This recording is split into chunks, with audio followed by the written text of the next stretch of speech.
Good to see you. Welcome to KREM News at noon. I'm Laura Papetti, and we begin with this. The PGA Championship was delayed this morning after a fatal road accident. That incident then leading to a massive traffic jam and also the arrest of Scottie Scheffler, the world's #1 ranked golfer. Scheffler is now back at the course, but he is facing numerous charges, including one felony. Michael George reports. Video from ESPN shows Masters champion Scottie Scheffler being led to a patrol car in handcuffs early this morning. Right now, he's going to jail. Okay. He's going to jail, and it ain't nothing you can do about it. Scheffler was on his way to the Valhalla Golf Club when police say he failed to follow an officer's orders after a shuttle bus struck and killed a pedestrian. ESPN says Scheffler drove past a police car and was chased down and taken into custody. I believe he attempted to explain who he was and why he was trying to get onto the golf course, but I'm not sure that information quite got to the police. Scheffler said in a statement that he was proceeding as directed by officers, that it was a chaotic situation and, quote, a big misunderstanding of what I thought I was being asked to do. I never intended to disregard any of the instructions. The 27-year-old golfer was booked for second-degree assault of a police officer, third-degree criminal mischief, reckless driving, and disregarding traffic signals. We'll just let it all play out. That's the extent of what we know. It's moving pretty fast at this time, but we'll litigate the case as it comes. Scheffler begins the day 5 strokes off the lead at the PGA Championship. Michael George, CBS News. All right, it is 12:02 right now. We're going to head outside and talk weather with Thomas Patrick. And Thomas, everyone wants to know, of course, what should we do this weekend? Yeah, this weekend I think our temperatures are fair.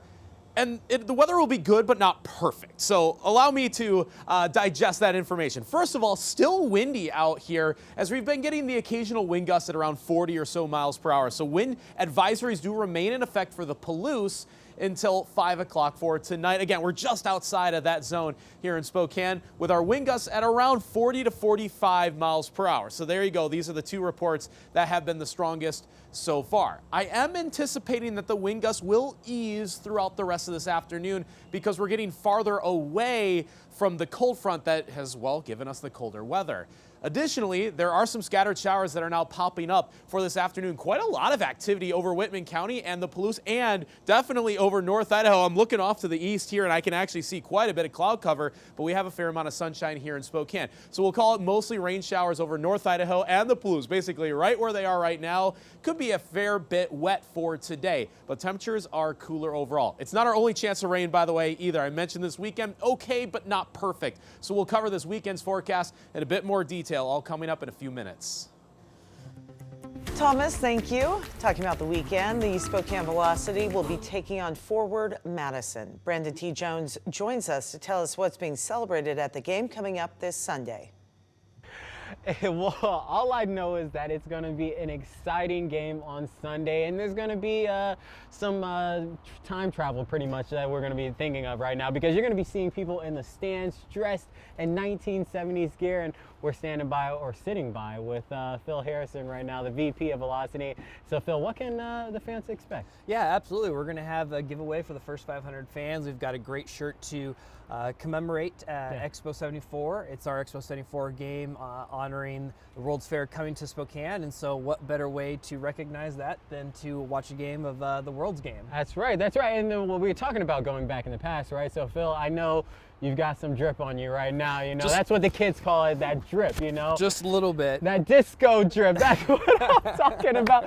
So fans, they can dress up and they can come out to the stadium and watch, huh? Yeah, absolutely. So fans who dress up in their 70s attire, we're going to have an opportunity to take your pick, get it on the video board, possibly win a prize. Ooh. So, hey, dress to impress, on maybe the pull out the board. glasses, Yeah, that's what everything. I'm talking about. Bring your wigs, your bell bottoms, all those things. And so you've got a full outfit though planned, right? And maybe I've got something in store. We'd love to hear that. Well, what is it like? I know you're working during the games, but as we sit down right now, it's like you look out on the pitch, it's beautiful, and what's it like for the fan experience as they come out here and they enjoy these games? It's incredible. We're always planning new things. We've got a lot of things planned for games moving forward, but Spokane has been showing up. We've had an excellent time. Our supporter section, which is on the south goal line, has been a whole lot of fun. Fans, anyone who has a ticket can go into that section. We've got drums going, they've got chants. fans. Yeah. They've been really bringing the energy, and it's just been a great time. Absolutely. So you had Mother's Day week a few weeks ago. You got Expo night Sunday, right? Sunday, correct. And then what else do we've got Spokane Public Schools night coming up next weekend, kicking off the summer Memorial Day weekend. We've got $15 tickets for the East End for that game, as well. TT's Barbecue will be here, kicking off Summer Right, and then June 2nd, we've got an international friendly with Chivas. Oh, that's something exciting to look forward to. And we also have a KREM 2 night later in the year as well. I know a lot of us at the station are looking forward to that. Yes, but absolutely. we appreciate you, Phil, and we're going to toss it back to you all in the studio.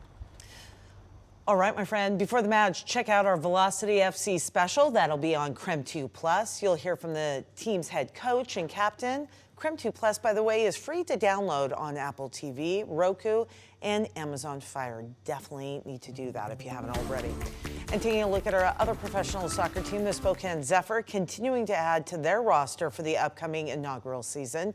Yesterday, the team came to an agreement with fullback McKenna Carr and midfielder Wayne Bellata. Carr spent time at UW and St. Mary's in college. She was drafted 43rd overall by the Seattle Reign in the 2024 NWSL draft. Bellata is a Montreal native who has represented Team Canada and earned all AAC second team honors in 2021. Now 3 players are officially signed, with many more, of course, still to come as the inaugural season begins coming up in August.